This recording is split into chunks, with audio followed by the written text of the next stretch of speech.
Hey, what's going on, guys? It is your host with the most, Underdone Toast here, coming live. I'm joined by my co-host Z Buckner for episode 17 of the Social Eclipse Podcast. Buck, how you doing today? I'm doing pretty good, It's been a pretty eventful, I guess, couple weeks since our last episode, and I can't complain. Life's just chugging along, so. Perfect. Well, just so the viewers know, I do have to make a quick apology for my lack of uploads and chess. Ever since Sammy's been born, my schedule's been a little skittywampus, and unfortunately, my prime time for making videos has been cut out. So I will be coming out with more content pretty soon, but the chess videos might have to be put on hold for a little bit. So my apologies.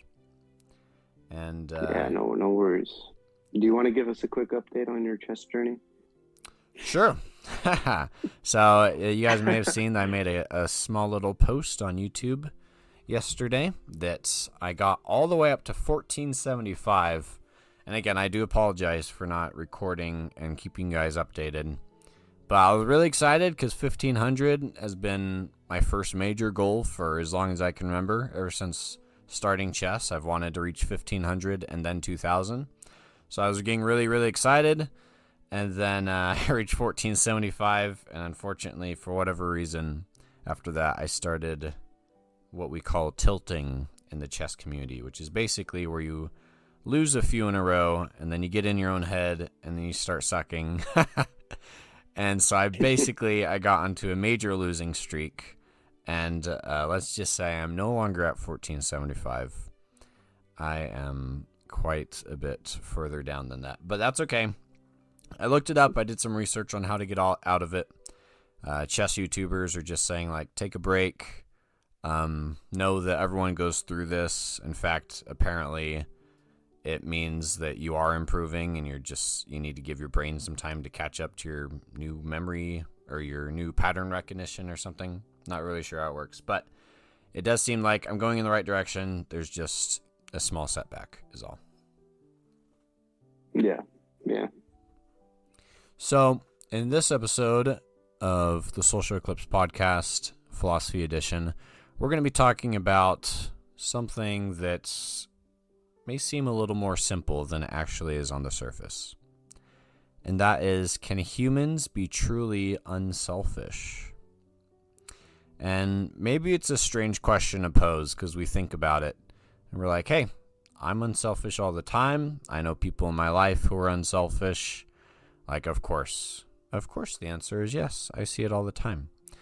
But the reason we're bringing this up is because true unselfishness means doing something that requires sacrifice or difficulty and not seeing any reward for it.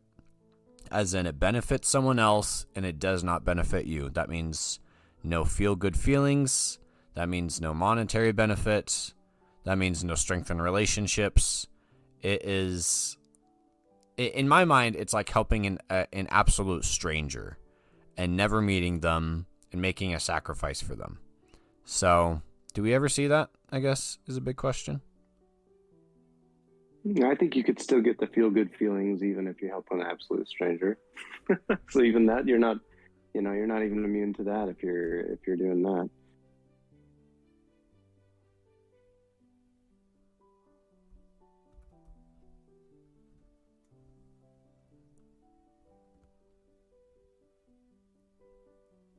True.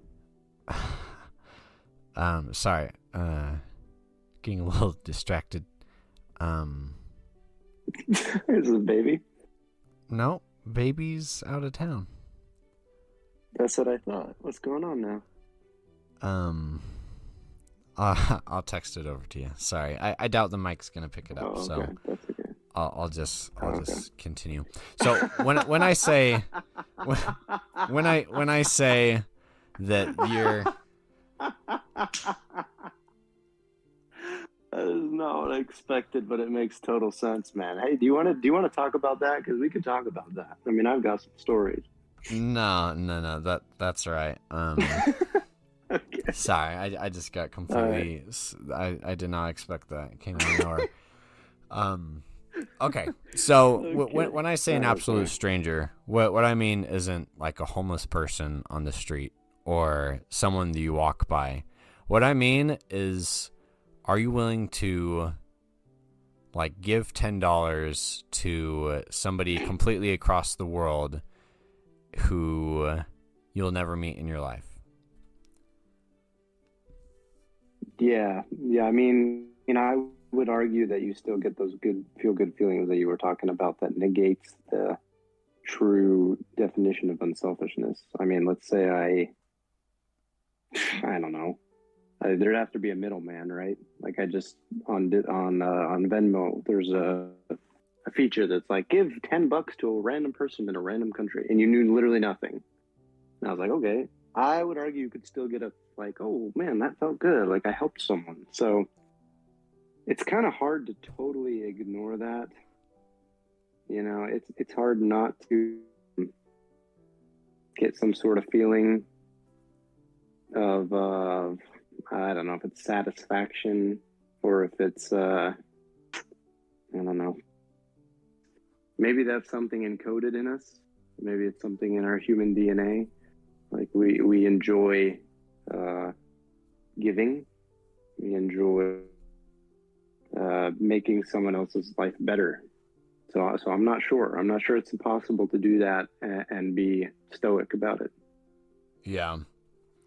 Yeah, because I think that it is hardwired in us to be nice to other people and make small sacrifices because it helps us feel good and because it strengthens relationships, right? If you see something about people suffering in Gaza, then yeah, people donate to things like that all the time. But is it because it makes you feel good? Well, yeah.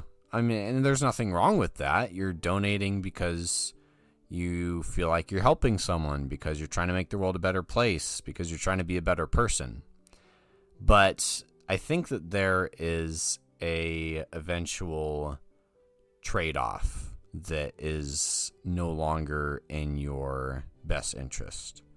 So if you're donating, the extra change from your Happy Meal to whatever charity is up for grabs, then yeah, that's going to be nice. But even if you have a lot of money, even if you are asked to donate like $1,000, $10,000, then that's a much more difficult thing, because even though you are helping much more or many more people in a larger way, it's requiring such a big sacrifice that the feel good of it no longer outweighs the sacrifice that you're making. Yeah, I understand that. Well, when you say if it's possible to be truly unselfish, are you talking moment by moment, or are you talking about like completely, like as a person, like I am an unselfish person? I'm either way, but I guess as a person, I don't think it's not possible to be completely unselfish. Yeah, because I don't, when I say it's not possible, I would agree, but I would say in the terms of like I don't think it'd be like, let's say, I mean, I go to Panda Express, right? And Panda Express always is like, do you want to round that up to the dollar? And sometimes I'm like, no, because I'm pretty poor. And, right. Those kids probably could use it more than me. But I think if I do that enough times, I'll do it here and then. But if I do it every time, it might act a dent that I notice. That sounds bad because it's like cents, but like, if I'm donating every time I eat out, that's going to make a sizable dent that actually might impact me. So my reasoning in my head is like, is it actually worth giving, cents to these kids when it's actually like making a dent on my bank? Right. Which I think any person would agree that's a reasonable thought, and it's not necessarily mean or selfish, but at the same time it kind of is selfish. I'm thinking about myself in front of, whether it's reasonable or not, I'm thinking about myself. before I'm prioritizing that before somebody else. So I don't know. I don't know if anybody could be truly unselfish, like as a person all the time. For a reason. I mean, we need to survive, first and foremost. But at the same time, you can argue that people who literally jump on, grenades in the middle of a war, which has happened, those unselfish acts, I guess, prove me wrong. That's true. When you're in a dire situation, maybe that changes. I don't really see myself as jumping on a grenade day to day when I'm donating to Panda Express, donating to these charities, because it's different. I'm also trying to uphold my life, and I'm trying to reach my goals and everything. So maybe it's a question of circumstance, but yeah, I'm not sure if it's true. You can truly be unselfish, an unselfish being all the time. My aura is that of an unselfish being. But I think we can have moments to moments, right? Yeah. I think you bring up a good point, and we should dissect that a little bit. Like jumping on a grenade, I think that has to be like one of the largest sacrifices. Going back to one of our podcasts, maybe 1 or 2 episodes ago, when we were talking about being the main character, it's the biggest sacrifice to have your life in jeopardy. And if you're in war and you see a grenade and it's about to blow up your comrades, and you decide to jump on it, sacrificing your own life, that's a good point. I think that would be truly unselfish, because you're giving up your life. You're no longer going to live on and see what happens to you. And yeah, it may be true that people are going to praise you and you're going to have a good legacy, but you're dead. So, are you really going to care about that? I don't think so. Yeah. It's hard to say, because you'll compare it to other smaller situations. So I guess in our heads we have measuring sticks. Again, at Panda, when they're like, "Hey, do you want to round up?" Maybe I'm making excuses, right? Like, this 70 cents, I need it more than they do, or hey, maybe the 70 cents somebody else will get it. Maybe it doesn't help them as much as, it really, this or that. When it comes to, we see a grenade, we were in a group of 5 people and we see a grenade land in front of us, and like, second decision, I got to save these guys' life. Maybe we take it to such extreme levels that maybe it's an easier decision. Makes sense, I guess. We don't have to justify it in our heads, because the concept of dying versus not dying is a lot simpler. Right. So if we really want to simplify this as much as possible, looking at human evolution and genetics, maybe there is like an empathetic instinct inside of us where it's like, hey, either you jump on top of this grenade and you save the rest of this group so that way they can continue on, support their families, reproduce, whatever else.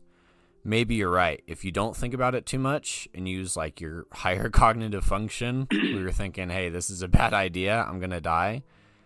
Maybe sometimes there is an instinct that jumps in saying like, hey, it's better for one man to die than 7. Yeah, that's good.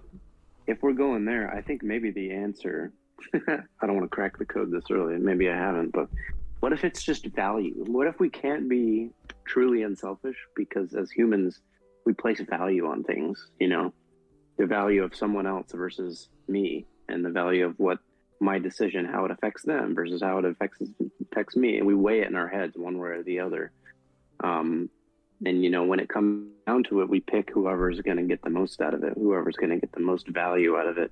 But I think the fact that we think of value at all kind of makes us selfish. You know what I mean? Mm-hmm. To be truly unselfish is to kind of get rid of that idea and just say, hey, I'm helping someone, right?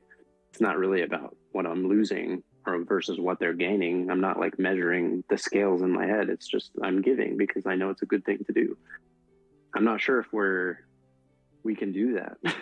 Right. Perfectly. We can do it, but. Well, I mean, we've tried with the trolley problem a while back in our podcast episode. It was, but, in that, it was much more calculated. We were thinking more. We were weighing the benefits. And it would be a lot different than if you were in a moment-to-moment situation where suddenly, several people are going to die if you don't jump on this grenade and sacrifice yourself. I'm gonna straight up admit, and maybe this shows who I really am, but I'm gonna say it anyway, live on air. I'm gonna tell you right now that if someone were to come over to me and have a button, and they say if you push this button, then 1,000 people die, but your wife lives, and if you don't push it, then your wife's about to die. And those 1,000 people live, I can almost guarantee, even in a hypothetical situation, I can say that I would probably push the button and kill those 1,000 people. Even though, I don't think that's a crazy take, to be honest. Yeah, even though their lives are just as valuable as my wife's is, even though it's going to be 1,000 times more depression, grief, loss for other people, I'm still thinking about myself, because I'm like, hey, even though this is 1,000 people, thousands of people die all the time, all over the world. And as long as it's not affecting me, then I'm protecting myself. Okay, so can you step back and tell me, can you tell me whether that is an ethically or morally wrong or right decision? Oh, it's definitely wrong. But the fact is, I am willing to bypass my morals in order to preserve keeping my wife in my life. Okay, so is love more powerful than morality? I'd say so. It reminds me. It reminds me. Just proved it is. It reminds me of a similar question. What if? Well, usually it's the father answering a question about their son, but we can switch it around. Let's say that you found out your wife was stealing, and the cops come knock on the door, and they say, "Hey, we heard that your wife has stolen something, but the only person who could have possibly seen it was you. Did she steal it?" Are you gonna lie to the authorities and say that she didn't steal anything, or are you gonna give her up because it's the right thing to do? And how far are you willing to push that? Would you do the same thing with if she accidentally killed someone, or if she purposefully killed someone? I mean, there has to be a line between choosing keeping your wife or whoever it is, it could be your family member, your son, in your life and protected, and saying that your morals are more important than that.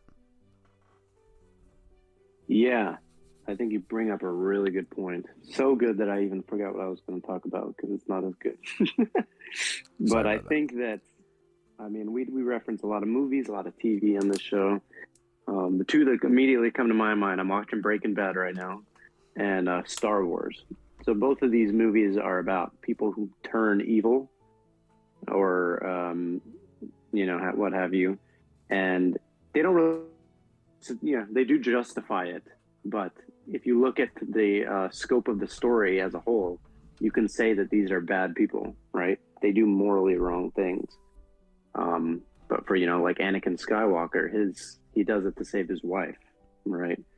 And eventually gets so deep into it that he loses that, and it's just selfishness. For Breaking Bad, spoilers, especially for oh no, Jane's seen it. Okay. At the end of the show, and forgive me, I haven't finished it yet, and it's been a while since the last episode. Doesn't he say that he admits that he enjoyed it the whole time, and it was his ego the whole time? Because the whole show, he's constantly I do it for family, I do it for family, I did it for you. And then I think in the last episode, he's like, you know what, that's not really true. I did it because I enjoyed it. Yeah, Is that yeah, right? yeah, you're right. He's like, I think he's talking to Skylar, and he's like, I did it for, and she's like, don't even say it. And he's like, no, I did it for me. Yeah, right.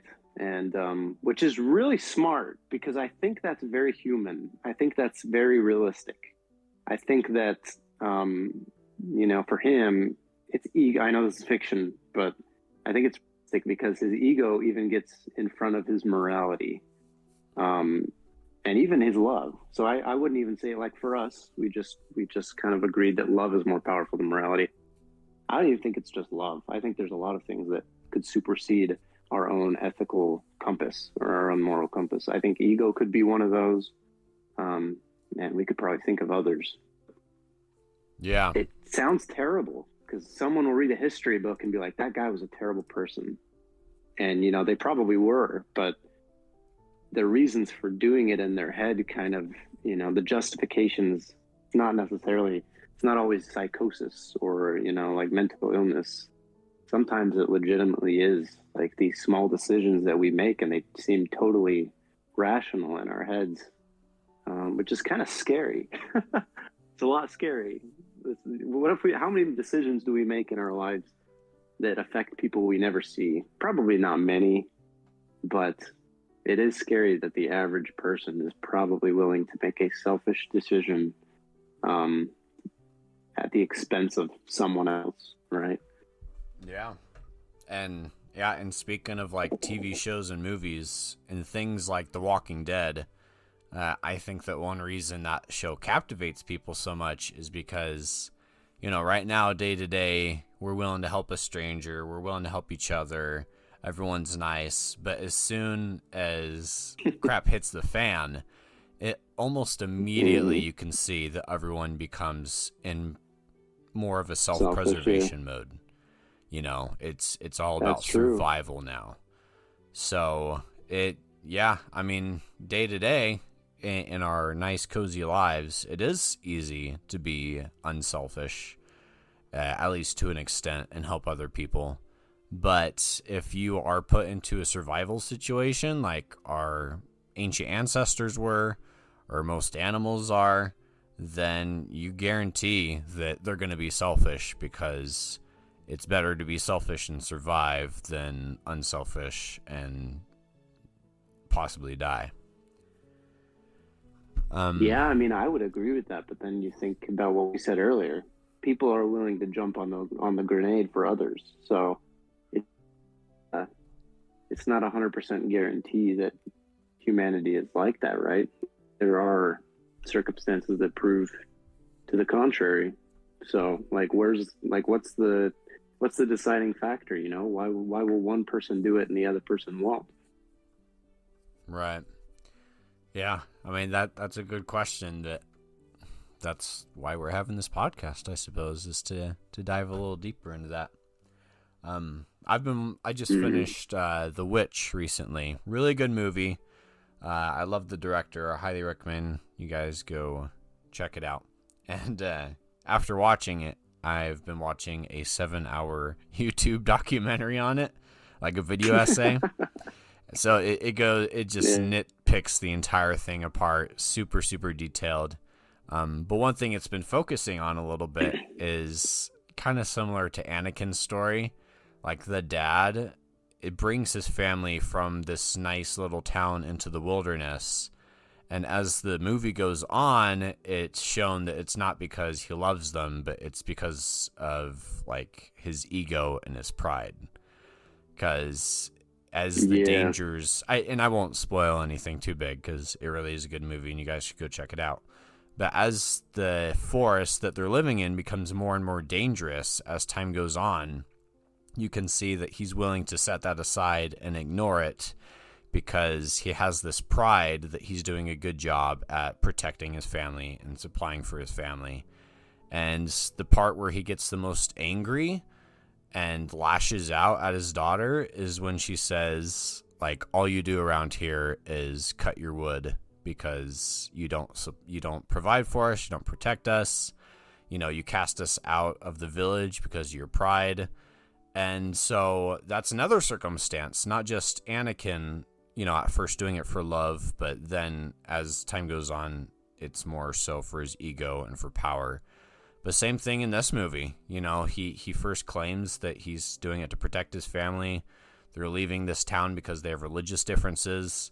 But as the layers get more and more uncovered, he full on admits that, like, he brought them all out there because of his own pride and ego. So we've said that love can come over morality in a lot of situations. But in Breaking Bad, Star Wars, The Witch, and several instances in our real lives, it seems like our ego and pride can come over love and morals.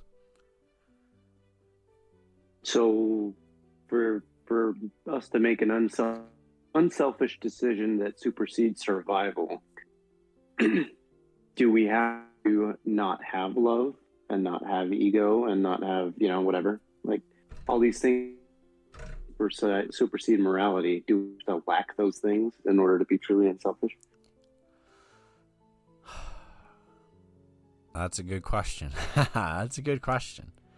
That's a good question. It's got to depend on what you're sacrificing, right? Because if you have nothing to love, if you have nothing that you own, if you have nothing to sacrifice, then it's probably way easier to be unselfish because you got nothing to lose, right? But on the other hand, if that person jumping on a grenade does have a family back home who's relying on him, then it's got to change the circumstances if he were otherwise just some loner who got into the army because he didn't have anywhere else to go in life. Yeah, I don't think we can. I mean, people would say, "Oh, that person's even more unselfish because they have something to lose." I don't know if that's true. I don't think there's levels of unselfishness necessarily, but I do think it's harder. I just don't think that's the right way to put it. Like, they were more unselfish. I think it's just that decision was harder for them. There was more at stake for them. So, but I'm not sure. Maybe it is a question of value. Maybe they weigh it in their heads, and protecting 4 other people is even more important than, they would. Hypothetical situation, the wife versus 1,000. If someone were to, I forgot which one's which, but the result that the wife would die, maybe in their head, like, the value of the 1,000 people living is more, and it's just as simple as that. That's how it works in their heads. Yeah, I'm not sure how. I guess I don't want to say he doesn't love his wife, because that's what it sounds like. You know what I mean? Like, you didn't love her that much. That's weird to say, but I'm just trying to play devil's advocate here, and I'm having a hard time seeing it. Yeah, because looking from a purely logical point of view, it's obvious that sacrificing one life is worth sacrificing 1,000, right? Or I guess losing 1,000. It's not even a sacrifice. They're just dying. But since I'm the judge in this situation and it's my life directly that's being affected, if I've never known those 1,000 people, and I never will, and if there's no direct consequence to, like, maybe it's completely anonymous what the decision is, then I think it would be a easier but also, like, sadder reality for a lot of people that they would choose their wives just because you're not being affected by it. Yeah, that's true. I think we really do put value on different what would we call them? The ego, what do we call it? Traits, I guess. I think we all do value those traits differently. Let's say somebody comes up and say, "Hey, here's a button. If you push it, it'll kill 1,000 people. If you don't push it, it'll make you feel, like the happiest man alive, happier than any." Guarantee you, some people will not push that button. They will sacrifice 100,000 or 1,000 people to feel better. I really think there would be some people to do that. As crazy as that sounds. And to me, that sounds like even worse situation than your situation of leaving your wife alive. And if you compare those two scenarios, the 1,000 people die either way. They die in both scenarios. But to me, the greedy guy who wants to feel happy than you trying to save your wife. To me, that is almost noble in a messed way. So for me, like, I put more value on love than I do, I guess, happiness or being, content or enjoyment. But for someone else, they might put more value on enjoyment over love.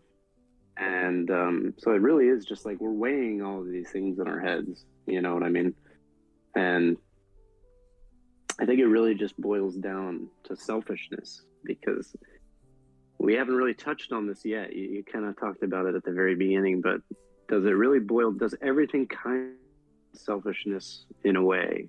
When I give something to someone, it makes me feel good. I keep this person in my life, not just because it keeps them alive, but because I feel good. At its core, it seems like everything we do is kind of aimed towards improving our situation somehow, which is really screwed up. It's really screwed up. It is. It is, but another question is, like, does our motivations matter more than the outcomes? Or, like, are the outcomes undermined by the reasons we're doing the acts? Or is it just, like, kind of a sad thing to think about deep down, but thankfully we don't think about it every day? It's like, oh, hey, people are being nice to each other. People are being unselfish. But yeah, as you peel back the layers, it gets like a little more depressing in thinking about that. I don't know. Isn't philosophy looking at things from an objective lens, though? It's like, is this objectively wrong? Is this objectively moral? Is it not? Because if that's the case, everything I looked at from an outside perspective. What you are doing by keeping your wife alive and killing those 1,000 people is wrong. I just, I don't know what should be done about it, but I think from a philosophical standpoint, I think that's just the conclusion you draw. And it could be equally true that most people will choose the same thing, even though it's wrong. Yeah. Maybe that's a curse. That's just the way humans are, and it's a curse of humanity. Yeah, it is scary to think about. I know that, like, the U.S. president has Secret Service around their immediate family and even extended family, but I've seen, I think, at least one movie out there where, the president of the United States has a daughter who's kidnapped, and they're like, hey, shoot these nuclear warheads at Russia, or else we're going to kill your daughter. And, you're watching the movie and you're like, okay, well, that's obvious. It's either start a nuclear war or just have your daughter die and do what's best for the country. But you could see the president really, really struggle with this decision. And it would be, and I can guarantee that that's pretty realistic in how it would be. Like, even if I were the president, and even if, nuclear war was on the line, if they were holding my daughter hostage, that would still be a very difficult situation. It'd be a hard decision. Yeah. And you know what you would start doing? You'd start saying, okay, how many people are dying, Because 100 people, you probably wouldn't think twice. But if we're talking like, oh, this many countries are going to be annihilated, then you start thinking, right? Which is so strange. Like, why is there a line? Why does the value system in our head place some sort of, it's not a hard line, but some sort of fuzzy border, like, oh, okay, two countries are going to be blown up. Like, that makes it harder. It's so messed up when you look at it from an objective angle. Yeah, I've said this before, but you can literally put a monetary value on a person, because I think the last time I talked about it was like, hey, what if someone was doing a terrorist threat and they said, hey, we're holding this person hostage for $1? Then you're like, okay, fine, I'll pay you $1 because obviously that's worth it. But eventually there's a point where they get to like, hey, we're holding this person hostage for $100 million. Like, I'm not going to pay $100 million. If this is the government talking about a citizen, they're going to be like, I'm not going to pay $100 million to save one person. You know, it goes to show that there is some sort of value on every single person. And so not only is that monetary, but like you just said, it's also like coming down to the numbers. If it were my wife versus the death of 1,000 people, I'd probably choose my wife because people die every day. Sometimes it's hundreds, sometimes it's even thousands. But if you were to say it's my wife versus 100 million people, obviously that's going to be a different situation. I might have to choose the 100 million because as much as I love my wife, I know I want to keep her in my life and protect her. You know, this is a significant chunk of humanity that you're going to be taking away, and you're going to be causing tons of destruction and grief in the process if you were to choose otherwise. So there is a line somewhere, and I guarantee it's going to shift throughout time or depending on the circumstances, but there is a line, and that's a little strange to think about. Yeah, it is, especially how you mentioned it could shift. Like, what makes it shift, right? But totally true. You see all these dystopian, you know, books and movies where the value of life has been like so degraded that like we resort to slavery or like nobody cares or this or that. You know? Yeah, I don't know. I don't know what to say. That's just a very dismal thought. But you're right. We have like these value systems that are, we'd like to think, the trolley problem proves this wrong, but we'd like to think that a life is worth another life. And like under any normal circumstance, that's absolutely true. But 100%, you can throw different factors in there. And I think that has a lot to do with selfishness and unselfishness. We can't help but put those values on things, you know. It's so I don't know. I guess true unselfishness is putting those aside, or making sure they don't matter as much, or just living your life in a way that those I don't want to say you neglect those, because who wants to neglect love? You know, who wants to? Love is not a bad thing. Just because we value it over, you know, life or morality doesn't mean love is bad. So I don't know. I'm not sure. I'm not sure what the correct answer is. You know what I mean? I'm not sure if the answer is, hey, love people less. That, of course, that doesn't sound right to me. Which is why I'm kind of leaning towards, can we be truly unselfish? I think so. I think, you know, as humans, we see things differently than maybe they really are. You know, we have biases and we have experiences that change who we are. So it's not as simple as everything's one-to-one and this life is worth this life and whatnot. But I kind of want to talk more about, like, you're right. Like, is every decision inherently, I mean, we've kind of decided, I mean, I don't know if you agree, but I've kind of decided that we can't, as humans, be fully unselfish. But can we even make selfish acts at all? You know, if I give $1,000 to my brother, and I feel good about it, because I'm not going to be mad about it. You know, I'm not going to give it to him and be like all grouchy, you know, like the Grinch. Like he can't help but feel good when he does a good thing, you know? Yeah. Take away the unselfish badge that I would have gotten, right? Because I still got something out of it. So is it truly unselfish? Can any one individual act be truly unselfish? Yeah.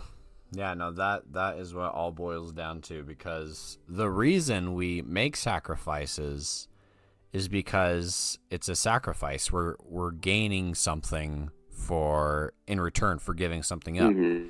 So if you need something to be completely unselfish, then that's no longer a sacrifice. It's more of a donation.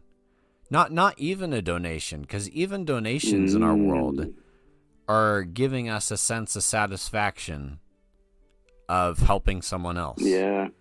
But true unselfishness means, you know, I this is probably also something I've said before, but some of my favorite characters in fiction are, I think they're called anti-heroes, and it's people like Batman who like do a lot of good, but they're perceived by the public as evil, and they continue to do it anyway because they know that they're actually helping. You know, I love that because Superman might fight bad guys all day and get all sorts of admiration, and yeah, he's doing good stuff, but he's also getting so much in return because the world knows he's a good guy. But Batman, like in the Dark Knight or the Dark Knight Rises, he's doing all this stuff and he's saying, like, what's that famous quote? It's like, I'm not what they need, I'm not what they want, I am what they need.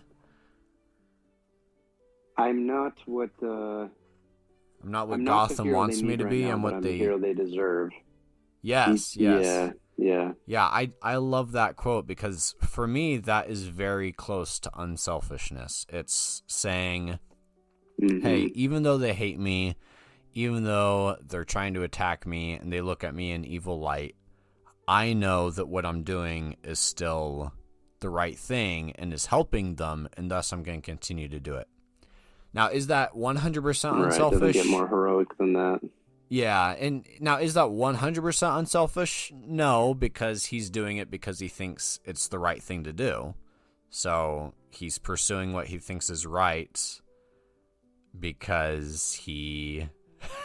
it sounds so childish, but because it makes him feel good. Because it makes him feel good, because he thinks he's doing the right thing, right? Yeah. But the audience is probably like, these guys are so depressed. No, we're not. Look, the smallest thing makes them feel good. No. Okay, look. I have a list in front of me. Levels of unselfishness, okay? I'm going to go through them really quick.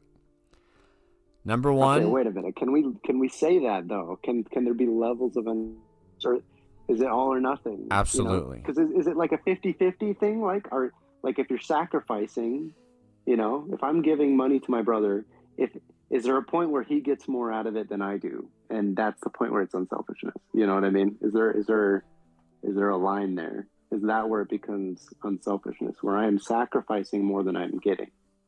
Or is it like,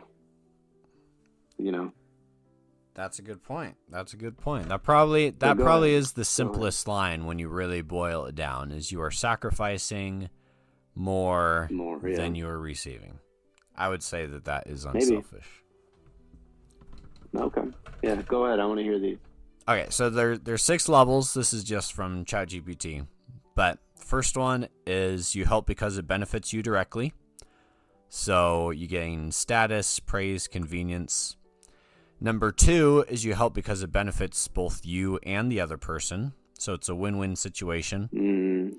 Number 3 is you help because you genuinely care. So that's like a true 50-50 right there? Yeah.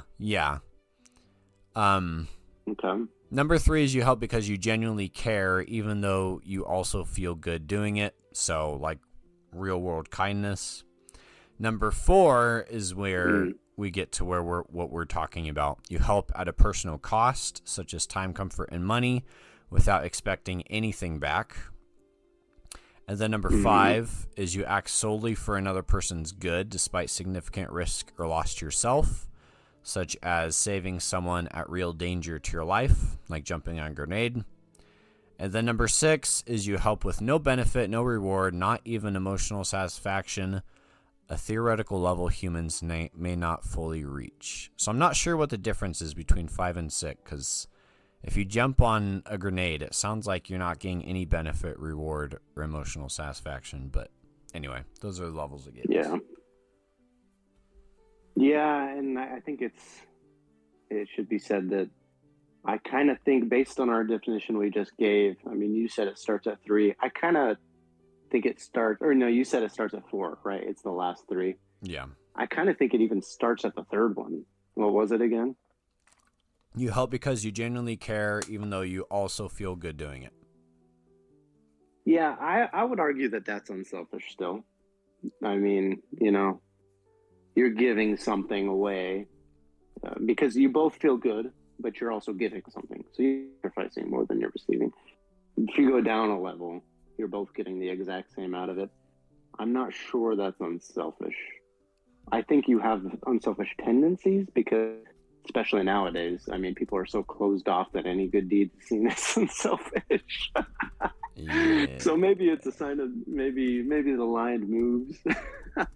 But from an objective standpoint, I would say it's right after that second one,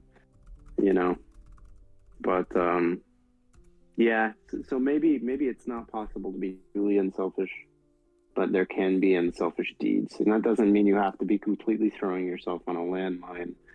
But yeah, I do think there are levels to it. You know what I mean?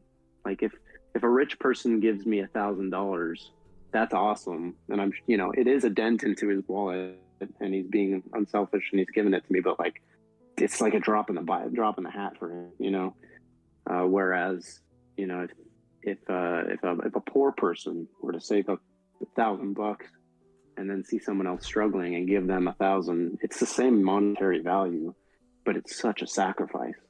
They're giving up so much of themselves, so much of what they could get and what they earned, that I think they move up that scale. So I do think there are levels to unselfishness. Now that I said earlier in this podcast that there aren't. I guess I'm wrong, or maybe we just defined it differently. I got a scenario for you. A good question that's gonna weigh your morals, your morals. Uh-oh. Go for it. Okay, there's a millionaire, and you're riding on the bus with him, and he's about to die. He has a heart attack, and he says, "I'm dying, and I know it.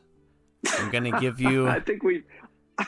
You know where this is going? I think I know where this is going. Okay. I think we said this on the podcast. Have we not? I don't think so. I know we've talked about this, you and I. Okay, keep going. Yeah, I think we've talked about it. I don't think it's been brought up. So he says, "I'm dying. Okay. I got $1 million in my briefcase. The 4-digit combo is, 5823, whatever." And he says, Okay. "I want you to donate it to my favorite baseball team, the Mavericks." And you're like, "Huh?" And then he dies. The Dallas Mavericks. Classic baseball team, yeah. Okay. and then he dies. Okay. So you get this briefcase and you're like, "Okay, fine. I'm not gonna keep it. I'm gonna go ahead and give it to his stupid baseball team."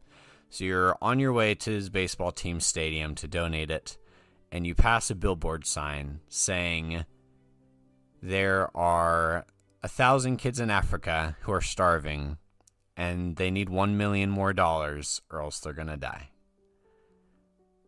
So the question is, do you continue to drive to the stadium and give it to the Mavericks like the dying man's wish was?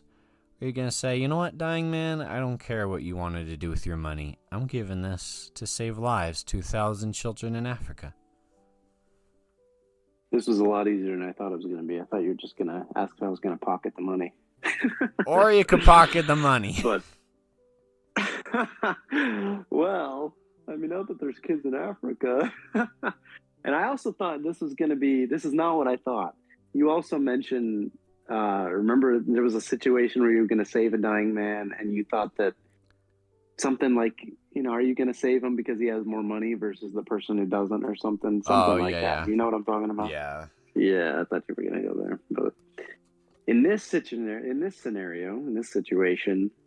to be honest with you, man, I would totally do the kids, 100%. Really? I mean, sorry. I don't know if that's the wrong or right answer, but like... There is no wrong or right answer. It's philosophy. I mean, there's probably a wrong answer, but a stupid baseball team, ain't no way. I mean, I can't see myself giving it to the baseball team in that scenario. And I Yeah. don't think my conscience would be, I don't think I'd feel guilty over it either, to be honest with you. That's a pretty easy decision for me. Yeah. Okay. I mean, I would agree, but the reason I bring that up is it kind of goes back to what is unselfishness really? Would it be more unselfish to donate it to those 1,000 kids in Africa and save them? Oh, Or would it be more unselfish to say, hey, even though it would be like in my morals, it would be more right to give it to the kids in Africa. His dying wish was to give it to the baseball team. So in this case, you're not only making a sacrifice, or you're making such a large sacrifice that you're going against your own morals for what he wanted, you know? Cause, yeah. Cause Yeah, that's a huge sacrifice in unselfishness, is going against your own morals. I feel like that is almost the biggest sacrifice you can make, if not the biggest one. Oh, yeah, that's a good point. I don't know, because in my head, I'm thinking it's a stupid donation. I'm like, you know, why would you donate to the baseball team when there are starving kids that you could donate to? So in my head, it kind of it absolves me from that. You know, I don't feel the guilt. Yeah. But But you're right. You know, you're going against his wishes. What? Well, let's change it a little bit and say you can either pocket the money or give it to the baseball team. I want to hear your answer. I'm just gonna be straight up honest with you, man. I'd probably pocket the money.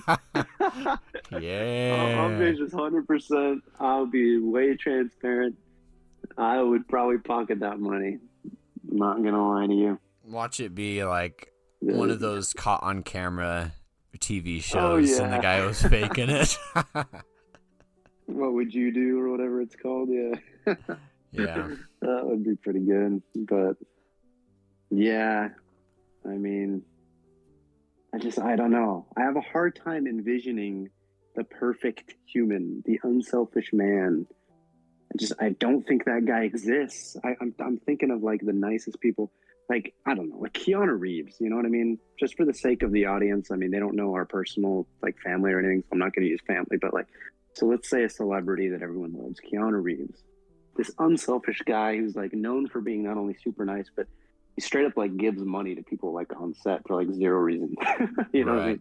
So like he's that kind of guy who will give, you know, allegedly, I don't know him or anything, but I have a hard time seeing even him, you know, push that button. It's like, all right, your wife's gonna die, or 1,000 people are gonna die. Even him, like I cannot see just any human being, any rational, irrational, anything. I can't see anyone making that decision. So I don't think you're crazy. I don't think anybody's gonna call you nuts for saying that. It's hard for me to envision that. Yeah. It reminds me of the show Undercover Boss a little bit. I'm sure you've seen it. Yeah. Yeah, you got like all these rich CEOs, and they've got tons and tons of money, and then they get on the TV show and they listen to a few of their employees whine and cry about their lives, and they're like, hey, I'll give you a car, or hey, I'll pay for your son's tuition. I can guarantee if they weren't on the TV show, they would not be doing that. And the reason, and my proof for that is because they didn't do it before. Like, you don't have to go undercover and act like an employee to listen to what their lives are like. Like, all you got to do is talk to them and say, hey, what's your life like? So it's true. It's a good point. It is a very good point. Yeah. Okay. Well, I don't know. Like, I don't think, I will say real quick, since we've kind of decided there is you don't have to be totally unselfish to be unselfish, you know, like 100%. I don't think you making that decision of saving your wife and killing 1,000 means you're a selfish person. I think there are levels to it. I think it was maybe a selfish act. Not maybe, it was. But I don't think you couldn't go around, turn around and make an unselfish act the next day, you know. We're not quite that black and white as humans. Yeah, for sure. Yeah. Okay, so we are at 55 minutes, so I got one last big point for us to discuss, unless you got anything else to help us wrap up. No, let's do it, and then we'll get into our questions, because I got one. Okay. So my question, I don't know if this, yeah, I'll just say it. So online or in person, you could take an IQ test, you can take a political compass test.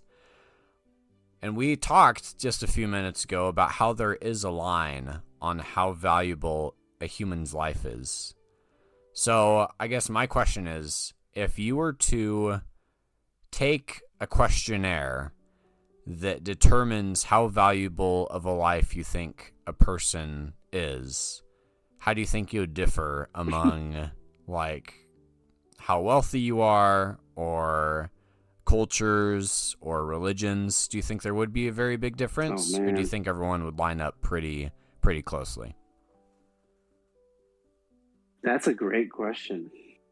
Like on a chart, like a political compass thing. Yeah, that's like why I'm envisioning in my mind. How are different people going to end on that chart according to how valuable human life is?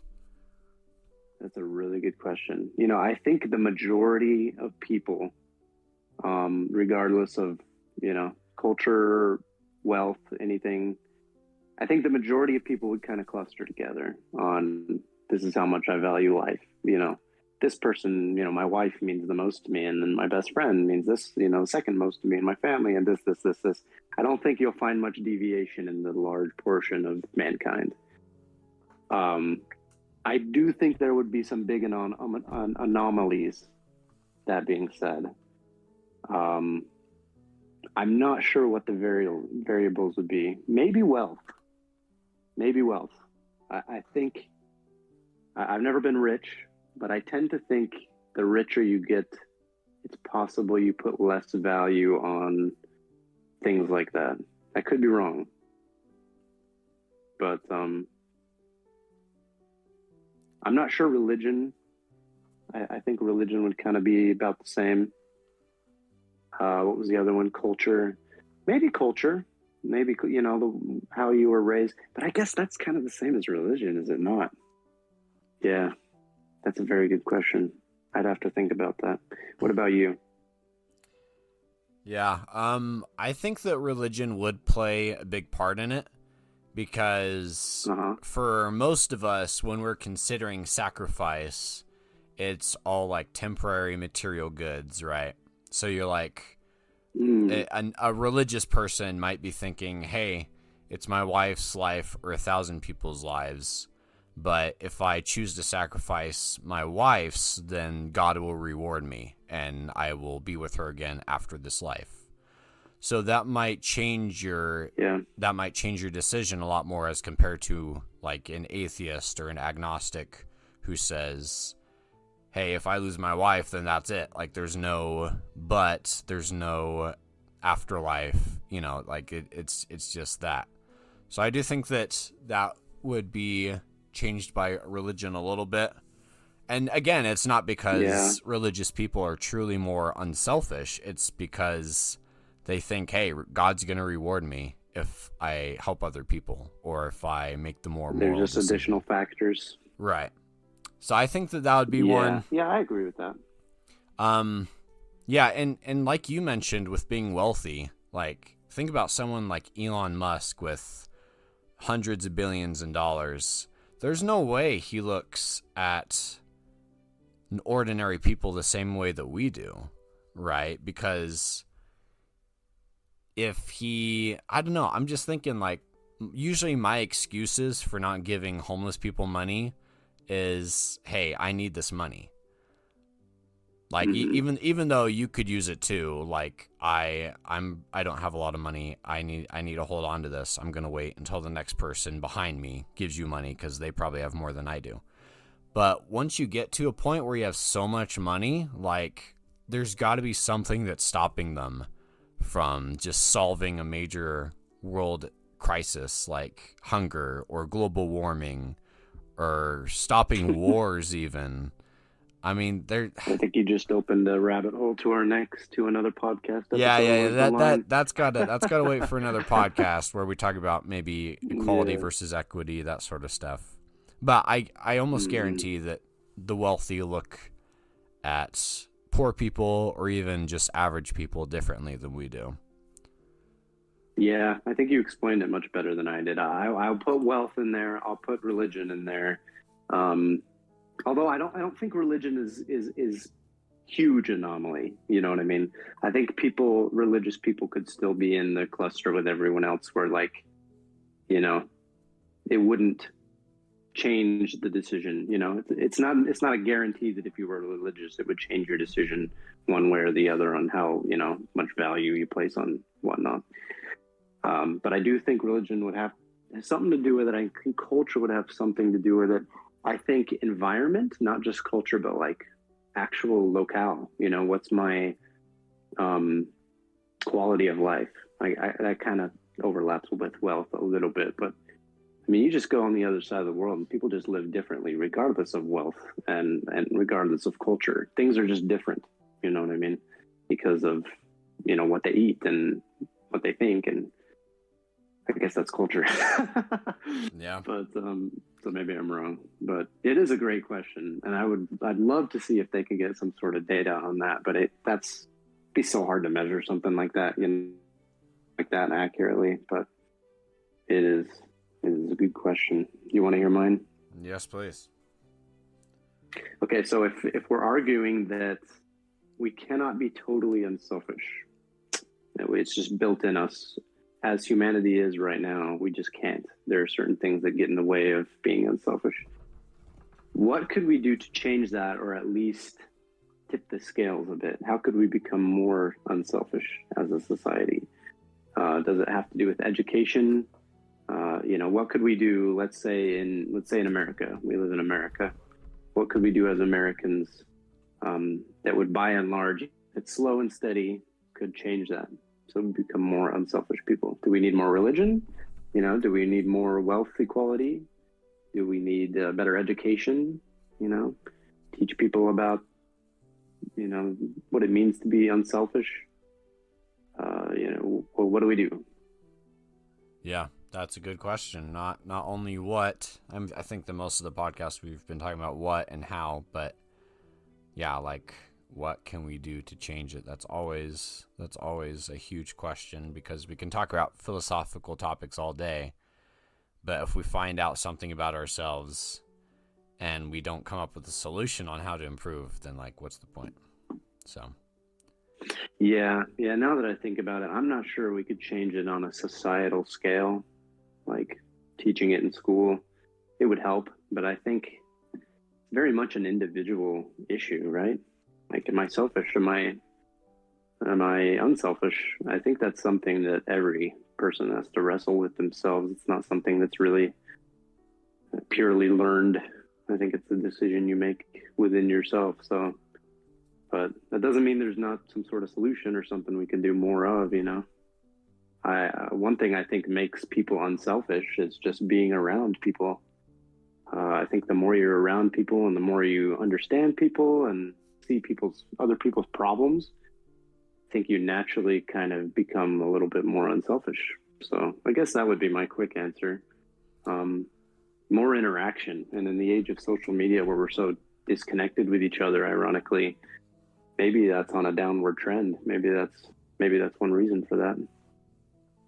yeah, I think that's a great answer, because whenever not to get into politics, but whenever I think about tribalism, every episode, I'm sorry, like no, I'm not going to get into politics. No, I'm going to avoid it like the plague. It's funny. It's okay. But Go for it. But whenever I think about how I was raised, or how my parents talk, or if you ever think about tribalism as a whole, usually it's because, you know, you're inside your own group and you're dehumanizing the other group, right? You're thinking, they're not the same as us, they're worse than us, they're less kind than us, blah, blah, blah, blah, blah. But then you do spend time around them and you start to realize, hey, they're not worse. They're different. There's something that I didn't understand before. And so I think that your point is really good, that like just exposure, just being around a certain type of person or different cultures will make you a lot more empathetic and unselfish, because you start to realize, hey, this person has a lot more in common with me than I thought. And because of that, like, I feel a stronger desire to help them and even make sacrifices for them. Yeah, I'm sure there are studies out there that, that say that people who are more traveled, who've met more people, been to more cultures, experienced more things, have more empathy.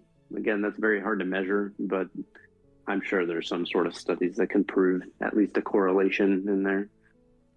Yeah, and maybe that's one answer. I watch a YouTuber who travels for a living, and he went to China for a few months, and his videos just completely changed my perspective on China. I used to think, like, hey, communist country, big cities, everyone there just stares out their phone, not talking to each other, hating their lives, working 18 hours a day. But as he walked around, like, people were super kind. People were very interested in America. People were genuinely happy a lot of the time. And it completely changed how I look at China. And I'm sure it would be the same way with other countries that he's visited. I just got to watch more of the videos. But, yeah. Yeah. Shout him out. What's his name? Oh, shoot. I got to look him up really quick. I'd love to shout him out, though, because it's the Unhinged American or something. Let me double check. Yeah, while you're double checking, I'll go ahead and self-plug. I am resetting my YouTube channel, or relaunching rather. It is official now. I just an hour ago rendered my first video. Not sure when it's going to go live, but it is a thing. It's going to happen. We'll see how long it sticks. You never know. But love for you guys to come check out my channel. It's Z Buckner. And yeah. Yeah, I know that I look forward to seeing your videos. What kind of content are you gonna be making, Buck? I'm gonna surprise everyone. Ooh. We're gonna keep that under wraps, which is probably not good marketing. But yeah. That's okay.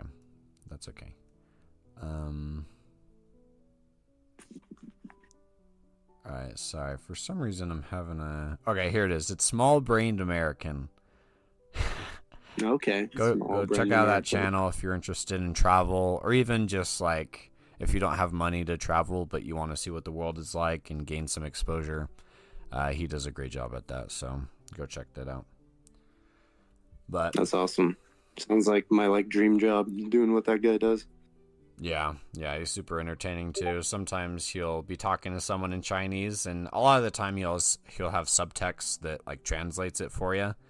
But a lot of the time he just completely makes stuff up, and you can tell it's really obvious, and just makes for really funny conversations. But all right, awesome. Well, I think that was another great episode. Buck, thank you so much for joining me for this episode of the Social Eclipse. And viewers, go ahead and let us know in the comments below what more do you want to see. Let us know that if you have any philosophical questions you want us to cover, or additional contents that you would like us to create. Make sure you go check our sponsor, skills@skills.com. Code Selfish. Code Selfish for 20% off, and go check out Z Buckner's channel on YouTube. All right, guys. Right on. Thanks for having me. We'll see you next week, guys. Yeah, we'll see you.